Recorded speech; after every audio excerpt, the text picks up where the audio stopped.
أشهد أن لا إله إلا الله وحده لا شريك له وأشهد أن سيدنا ونبينا محمدا عبده ورسوله الذي لا نبي ولا رسول بعده. قال الله تعالى في كتابه الكريم: أعوذ بالله من الشيطان الرجيم يا أيها الذين آمنوا كتب عليكم الصيام كما كتب على الذين من قبلكم لعلكم تتقون. ثم قال النبي صلى الله عليه وسلم: من أحيا سنتي فقد أحبني ومن أحبني كان معي في الجنة. صدق الله العظيم وصدق رسول الله صلى الله عليه وسلم. Jemaah Masjid Jauharul Iman yang dimuliakan Allah, pertama dan utama sekali kita nak bersyukur kepada Allah karena sampai saat ini kita masih diberi oleh Allah Subhanahu wa taala limpahan nikmat yang luar biasa, Pak.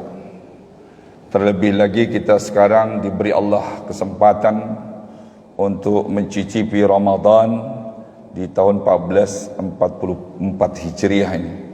Mudah-mudahan Allah Subhanahu wa taala izinkan kita saudara untuk menyempurnakan umur kita, menyempurnakan amal kita, sehingga Ramadan di tahun ini dapat kita jalani dengan sebaik-baiknya. Amin ya rabbal alamin. Bapak-bapak, ibu-ibu, jemaah yang dimuliakan Allah, pada kesempatan ini kita hanya mujakarah saja, Pak, sambil membuka catatan-catatan dari guru-guru kita tentang bagaimana kita menyempurnakan dari puasa kita. Dalam beberapa hari saya dengar semua ustaz, Pak, sudah membahas tentang bagaimana keutamaan daripada Ramadan, fadilah-fadilah keutamaan dari Ramadan.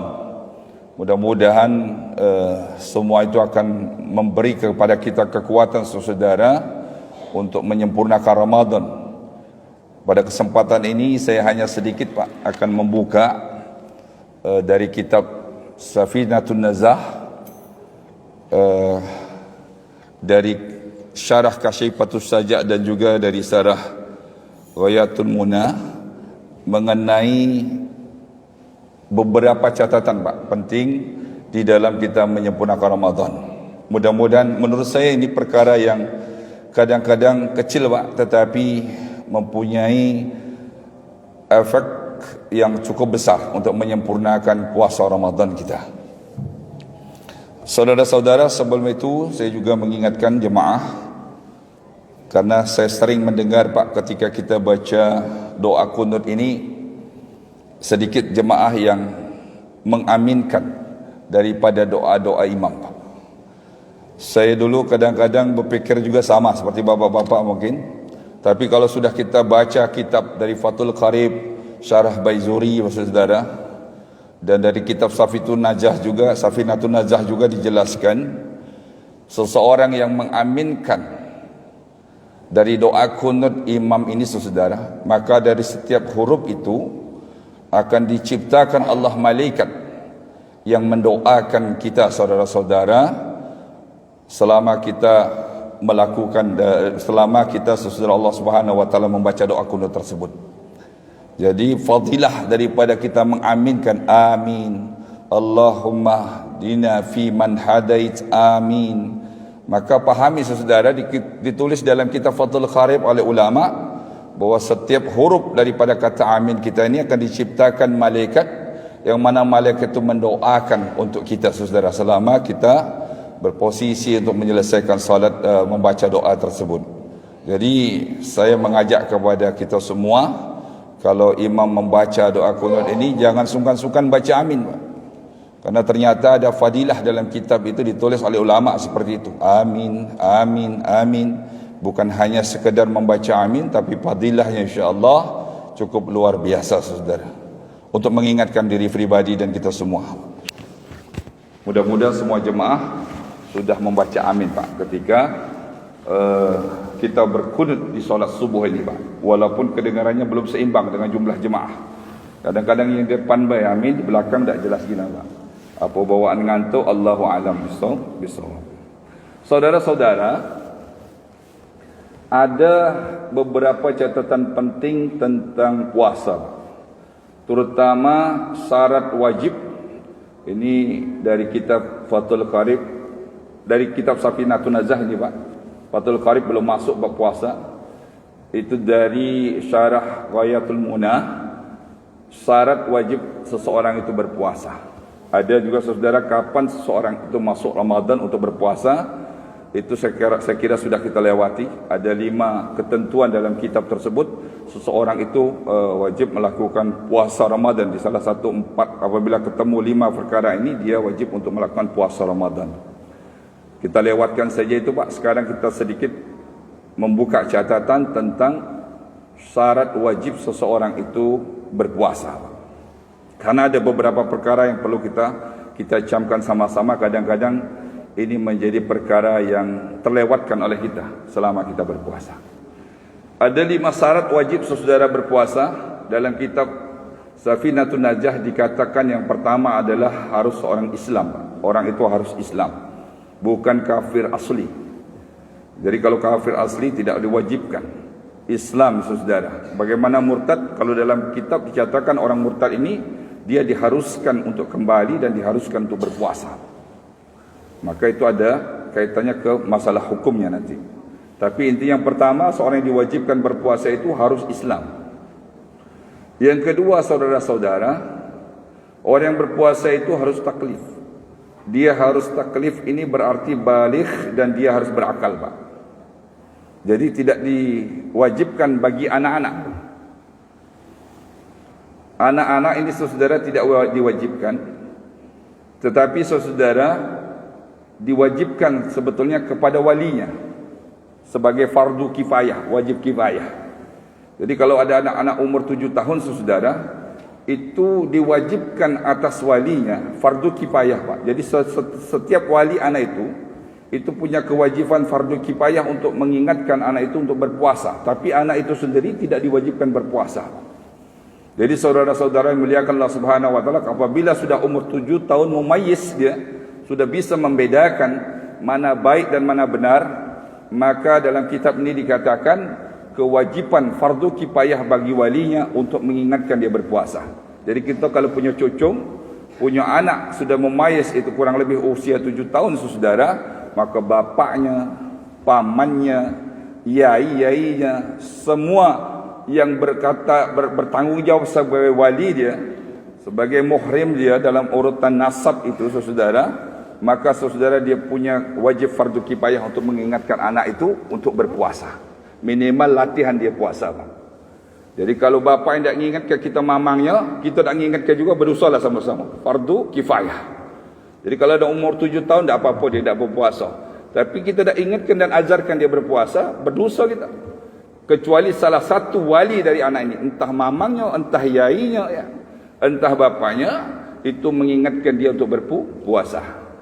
Apabila sudah balik, kalau kitab itu dikatakan usia 9 tahun ke atas Pak, maka dia diwajibkan untuk berpuasa. Kalau dia tidak berpuasa, kita disunahkan untuk memukulnya. Jadi yang kedua ini saudara, taklif. Pertama Islam, kedua taklif. Ketiga, saudara-saudara, dikatakan itoqonat. Jadi di situ dikatakan mampu, saudara-saudara. Itoqotun itu kalau dalam kitab itu dikatakan mampu, seperti istita'ah Pak ya. Itu mampu secara fisik dan mampu secara syariat. Jadi kalau dia haid nifas itu berarti tidak mampu. Begitu juga fisik Pak, sehat dia, maka dia tak sehat fisiknya dan sebagainya, maka dikatakan tidak mampu. Jadi syarat ketiga itu mampu Pak. Itoqotun itu mampu. Jadi Islam, kedua taklif, kemudian itaqatun. Yang keempat saudara, syihah. Jadi syihatun itu harus sehat Pak, wajib. Kalau dia sehat maka diwajibkan atasnya berpuasa. Kalau dia sakit saudara, tidak diwajibkan berpuasa Pak. Jadi dalam kitab dikatakan orang sakit ini Bapak-bapak itu digolongkan nanti lihat penyakitnya. Kalau penyakitnya saudara berkepanjangan, malam kena, pagi kena, maghrib ketemu lagi saudara, maka penyakit seperti ini kata kitab dikatakan dia tidak wajib niat puasa Pak. Dan dia saudara tidak diwajibkan berpuasa. Jadi dua catatan Pak. Kalau seandainya sakitnya datang-datangan Pak, malam sehat, siang sakit, atau sebaliknya, maka lihat kondisinya saudara. Kalau dalam kitab dikatakan, kalau dia malam sehat dan memungkinkan puasa, wajib niat dia Pak. Dia harus wajib niat. Harus wajib niat. Kalau siang saudara kemudian datang sakit, dapat rukhsah dia secara syariah untuk membatalkan, untuk tidak berpuasa, maka dia boleh membatalkan. Tapi dengan catatan dalam kitab saudara, harus pasang niat. Niat rukhsah tadi, bahwa dia mendapat keringanan, sengaja aku membatalkan puasa karena mendapat rukhsah secara syariat. Sebab kata Habib, kalau kita tak baca niat ini saudara, maka hukumnya kita berdosa juga, haram untuk memecahkan puasa tersebut. Jadi walaupun kita mendapat tuntunan syariat boleh untuk tidak diwajibkan berpuasa, untuk tidak berpuasa, maka tetap saudara ketika memecahkan puasa itu pasang niatnya Pak. Pasang niat. Ini catatan yang perlu kita pahami sama-sama saudara. Kalau sakitnya saudara memang ternyata malam tak kuat dan dia berpikir pagi pun akan datang penyakit itu, maka saudara boleh dia tidak untuk memasang niat. Itu masalah orang sakit Pak. Dapat rukhsah dia kalau tidak sehat badannya malam itu, siang dan indikasi maghrib dia pun tidak akan kuat. Satu malam penuh dah sholat, maka dia tidak wajib memasang niat berpuasa dan boleh tidak berpuasa Pak. Tapi kalau dia sehat malamnya dan memungkinkan puasa, wajib dia pasang niat Pak.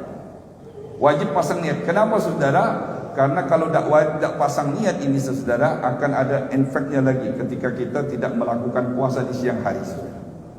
Kaum muslimin yang dimuliakan Allah, ada orang bertanya, mak mano kalau seandainya dengan orang yang bekerja Pak? Kalau orang bekerja, mak mana hukumnya?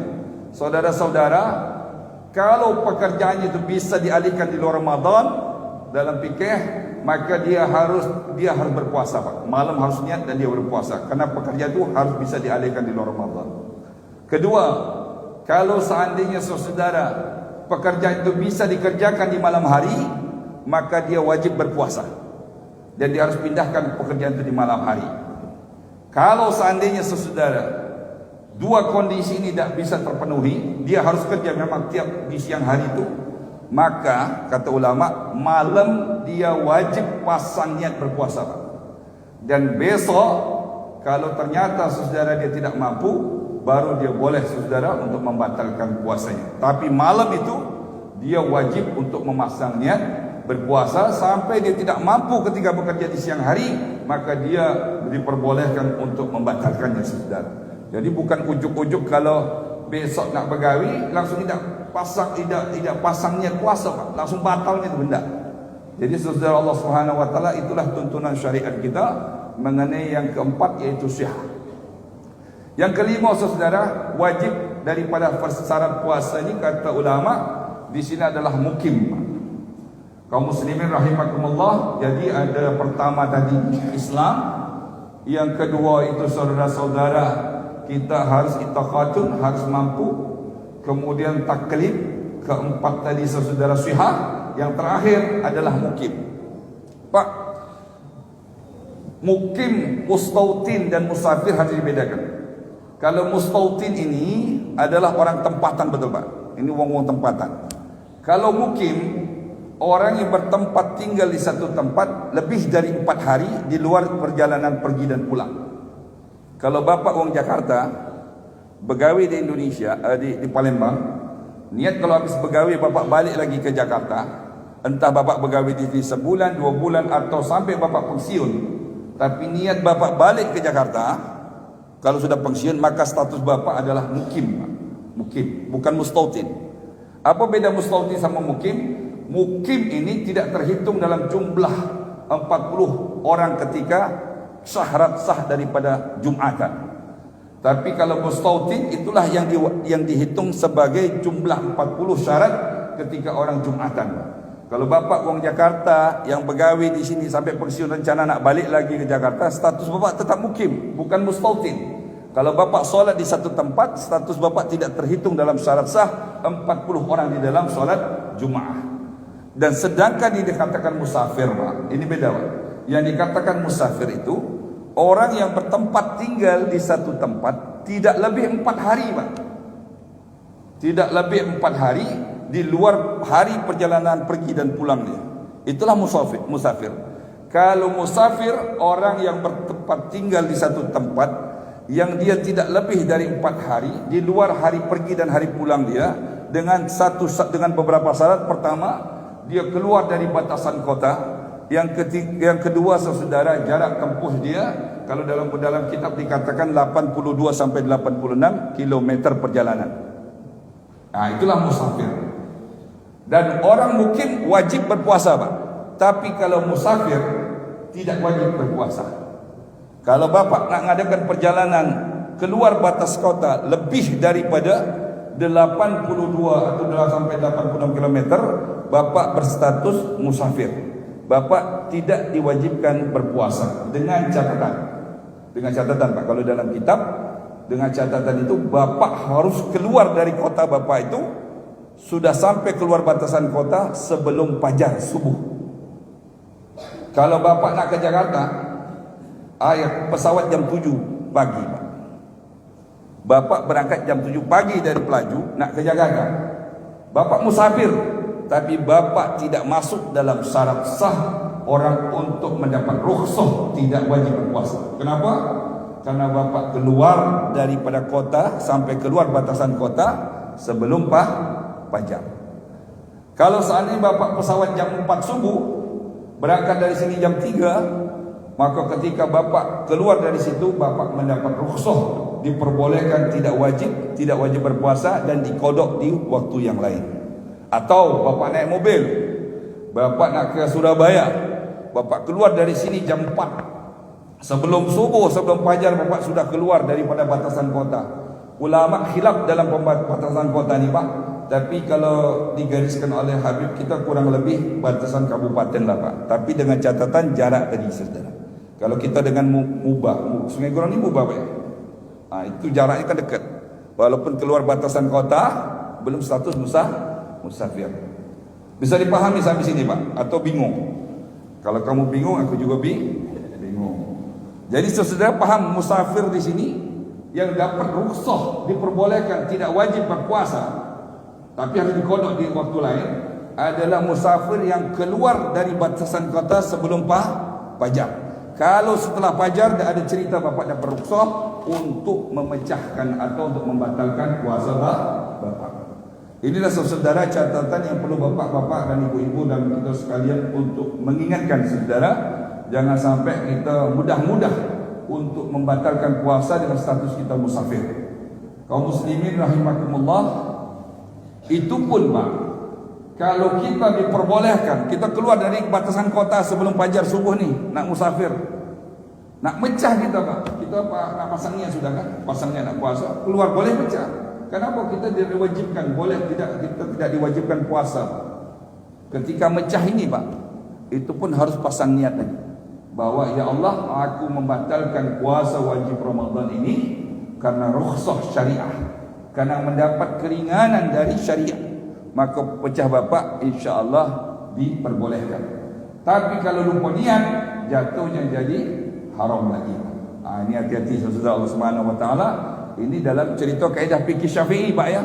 Lagi kalau Bapak punya pemahaman atau punya memegang mazhab yang lain, ya kita harap maklum, Pak, menyesuaikan mazhab masing-masing saudara. Tapi pada umumnya di Indonesia ni pakai mazhab Syafi'i, saudara Subhanahu wa taala. Pertanyaan, Pak, kalau Bapak kuat puasa ketika musafir dengan syarat sah, boleh tidak puasa dengan membatalkan, Pak? Mana lebih baik, kata ulama? Kita ni sudah peruksah, saudara, tidak musakah, kesulitan lah di dalam perjalanan untuk berpuasa. Tapi kita ni sebenarnya dapat rukhsah dengan perjalanan syarat yang memenuhi tadi, Pak, untuk memecahkan puasa, untuk membatalkan puasa. Nah, kata ulama, mana yang baik? Kamu batalkan puasa kamu, atau kamu tidak batalkan puasa? Kira-kira Muslim nak batal tu lah kayaknya. Saudara-saudara, kata ulama, lebih baik jangan dibatalkan. Kenapa, saudara? Karena puasa di bulan Ramadan itu keberkahan fadilahnya tidak akan bisa kita gapai ketika kita berpuasa qada di luar Ramadan. InsyaAllah Pak ya. Bapak-bapak, mudah-mudahan ini sedikit bisa menambah, membuka wawasan kita tentang bagaimana cara kita saudara berpuasa dengan baik. Kalaupun kita bekerja berat luar biasa, tidak mudah-mudah juga kita batal puasa dan berpuasa, tapi harus pasang niat wajib puasa, dan ketika siang hari dilihat mampu atau tidak kita bertahan. Saudara-saudari muliakan Allah Subhanahu wa taala, yang kedua perlu jadi catatan Pak, ini agak penting. Rukun puasa. Kalau ini tidak ada rukun Pak, tak sah puasa kita. Kukira kalau Bapak sudah tahu alhamdulillah, tapi kukira kadang-kadang kita tak paham apa rukun puasa ni Pak. Kalau dalam kitab Safinatun Najah, dalam syarah Ghadiyatul Munah Pak, ada dua Pak yang dinamakan rukun puasa ni. Cuman dua ini agak panjang sebenarnya pembahasannya. Yang pertama saudara, di dalam kitab dikatakan niatun lailan li kulli yaumin fi fardhi. Dalam arti Pak, berniat setiap hari di malam hari itu untuk puasa fardu Pak. Jadi saudara, dalam mazhab Syafi'i kita saudara, wajib kita berpuasa itu niat setiap hari, setiap malam Pak. Kapan waktunya Pak? Lepas maghrib sampai sebelum fajar. Kalau kita tidak baca niat ini menurut mazhab kita Pak, maka tidak sah puasa kita. Ini pahami Bapak-bapak. Kalau kita kelupaan mana Pak, tak sah menurut mazhab Syafi'i. Jadi kita bahas sedikit ada masalah mazhab Maliki dan Hanafi. Tapi Bapak harus pahami, kalau Bapak mungkin tak ikut tarawih kecapean ya, di rumah tidurlah jaga sore itu. Tarawih itu mungkin tak seada kadarnya. Terbangun Pak, sudah mepet nak sahur, habis waktu imsak dan waktu buka sahur. Makalah kita cepat-cepat lupa niat. Apa hukumnya saudara? Tak sah puasa kita. Tak ada toleran Pak. Tak sah puasa kita. Dan kita Pak, syaratnya harus mengkodok puasa itu dan imsak. Imsak ini yang kita pahami saudara. Kali kita cerita masalah imsak. Imsak ini saudara, orang yang lupa niat dia baca niat puasa di satu hari itu menurut mazhab Syafi'i, dia lupa ini baca niat, status dia puasa tidak sah. Dan imsak, imsaknya apa saudara? Dia harus menahan diri dari perkara-perkara yang membatalkan puasa. Dia tidak boleh makan, minum. Kalau dia makan, minum, dia haram hukumnya saudara, walaupun dia tidak sah menurut hukum Syafi'i. Maka Allah Subhanahu wa taala, aku selalu mengingatkan keluarga, kawan-kawan Pak, jangan lupa niat. Jangan lupa niat. Alhamdulillah kalau Bapak ikut solat tarawih, selepas doa terakhir kan, nawaitu somarodin an adai fardi syahri ramadana hadhihi sanati lillahi ta'ala. Kalau disempurnakan hadhihi sanati imanan wahtisaban lillahi ta'ala. Kalau dalam kitab menyempurnakan niatnya seperti itu Pak, ditambah imanan wahtisaban lillahi ta'ala. Saudara-saudara, niat ini perkara qalbi, di hati Pak ya, adalah rukun hati. Dan membaca niat itu harus didatangkan, kata ulama, satu dalam hati kita ni, bahwa ya Allah, aku akan menahan diri aku dalam puasa ini dari perkara-perkara yang membatalkan puasa, dari terbit fajar sampai tenggelam matahari. Itu harus pasang Pak, sambil baca nawaitu shauma ghadin an adai fardhi syahri ramadana hadhihi sanati imanan wahtisaban. Saudara-saudara, ini baca, ingatkan keluarga kita, ingatkan diri kita. Kadang-kadang lupa Pak.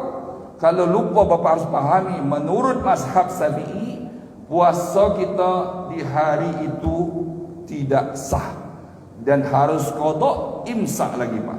Qada harus mengganti tempat lain, dan imsak lagi. Imsak ini statusnya macam puasa juga Pak. Maka saudara, di dalam mazhab Maliki itu ternyata boleh membaca niat 1 bulan penuh. Mazhab Maliki Pak ya, dia membaca niatnya sudah sering, sengaja aku, kurang lebih sengaja aku berpuasa 1 bulan penuh kayak di bulan Ramadan, taqlidan lil Imam Malik fardhalillahi ta'ala.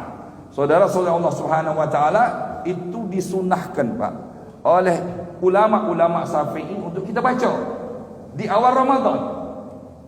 Sengaja aku berpuasa satu bulan penuh itu Pak disunahkan dibaca di awal bulan Ramadan. Sambil kita baca, niat kita tadi setiap malam baca itu sekali, saudara. Disunahkan oleh ulama-ulama Syafi'i. Supaya apa? Kalau sepanjang bulan itu kita ada kelalaian baca niat, lalai kita, lupa kita, maka secara mazhab Maliki puasa kita adalah sah. Tetapi saudara, kita harus tetap qada menurut mazhab Imam Syafi'i kita. Bisa dipahami Pak ya? Kalau dalam edaran yang kita kasih ke grup jemaah itu Pak, ada niat yang dibagi oleh Habib, nawaitu sawma jami'i syahri Ramadan hadhihi sanati taqlidan lil Imam Malik fardan lillahi ta'ala. Jadi sini sudah dikasih Pak ya oleh Habib itu untuk disunahkan dibaca di awal Ramadan.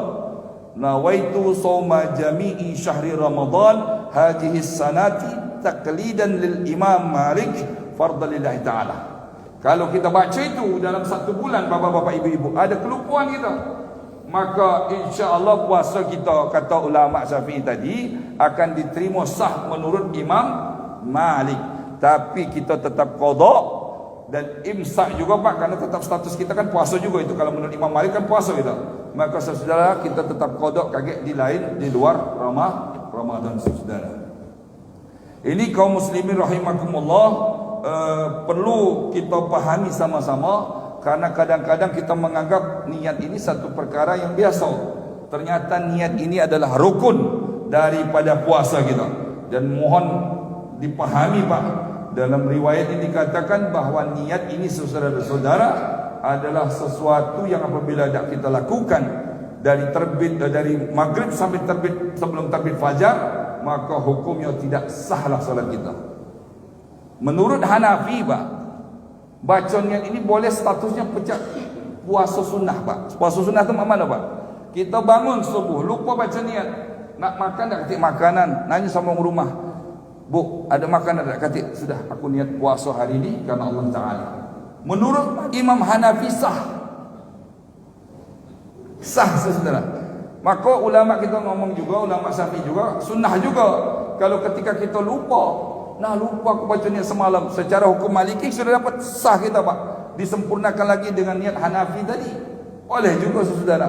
Tapi tetap menurut Syafi'i, mazhab kita harus qada dan kita harus imsak saudara. Kita tak boleh mecahkan puasa kita, statusnya harus mengqada di luar Ramadan. Dan saudara, kita harus imsak, tidak boleh melakukan hal-hal yang membatalkan puasa. Jadi bapak-bapak, kalau batal puasa ni ada 6 kondisi yang imsak. Imsak ini bapak walau batal tak boleh makan minum, tak boleh melakukan perkara-perkara yang membatalkan puasa. Kalau bapak lakukan itu hukumnya adalah haram. Salah satunya saudara, orang yang kelupaan niat atau membatalkan niat, ini adalah imsak juga saudara. Dalam arti ketika dia bangun besok, dia tak boleh makan sampai sampailah maghrib. Tak boleh makan, tak boleh minum dan hal-hal yang membatalkan puasa. Kalau dia lakukan, hukumnya menjadi jatuh haram. Bapak makan haram, minum haram, merokok pun haram pada saat bapak mecahkan puasa karena lupa niat tadi. Ya, jadi pahami saudara Subhanahu wa taala, ini perkara niat. Minimal Pak, niat itu kata ulama dalam satu hari itu, nawaitu shauma ghadan min Ramadan, cukup sebetulnya. Itu minimal niat.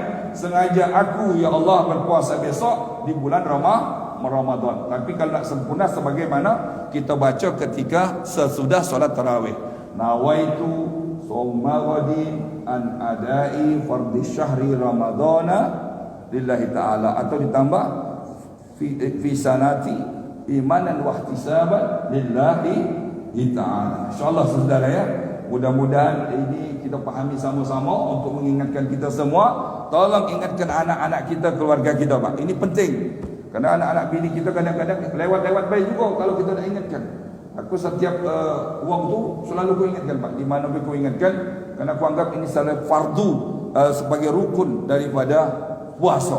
Kalau kita dah lakukan ini cukup fatal saudara, menurut mazhab Syafi'i kita. Yang kedua saudara, watarkul muftirin Pak. Yang kedua ini rukun daripada puasa kata ulama, menghindarkan perkara-perkara yang membatalkan puasa, Pak. Jadi saudara, ada beberapa perkara yang membatalkan puasa, maka itu salah satu rukun daripada puasa, Pak. Pertama niat, yang kedua menghindarkan perkara-perkara yang membatalkan puasa. Banyak saudara, ada 8 kurang lebih. Ada yang namanya murtad, ada namanya haid, nifas, wiladah, kemudian jima dan seterusnya. Tapi kita akan membahas sedikit, Pak. Perkara-perkara yang membatalkan puasa adalah masuknya ain sesuatu benda, Pak, ke dalam rongga terbuka. Ini Pak, ini nak ingatkan sama bapak-bapak, sama diri aku pribadi. Salah satu yang perlu kita hati-hati, Pak, masuknya ain atau benda, Pak. Ain itu bahasa kaedah Arab ni, benda yang